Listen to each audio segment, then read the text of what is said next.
இன்று நான் ஒரு இளம் சிங்க குட்டியைப் பற்றிய கதையைச் சொல்லப் போகிறேன்.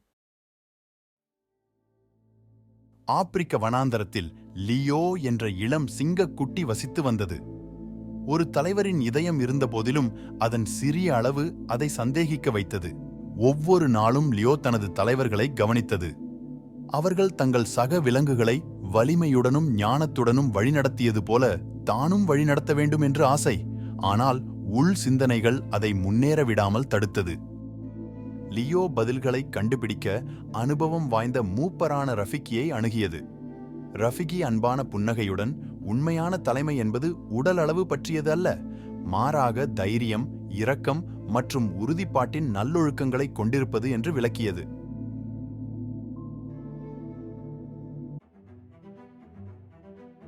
ஒரு மிகப்பெரிய அச்சுறுத்தலை லியோ சந்தித்தது. மேலும் இது சிறந்து விளங்குவதற்கான ஒரு வாய்ப்பு என்பதை உணர்ந்து கொண்டது.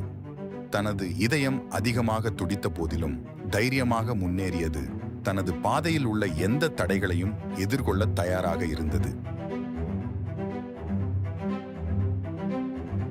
லியோ தைரியமாக தனது நண்பர்களை பாதுகாப்பான இடத்துக்கு அழைத்து சென்றது.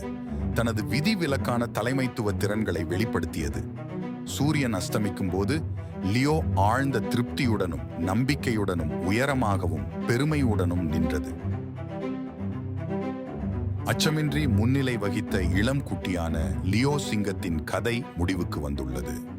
ஒருவரின் உயரம், மகத்துவத்தை அடைவதற்கான திறனை தடுக்க முடியாது என்பதற்கு இது ஒரு சான்று.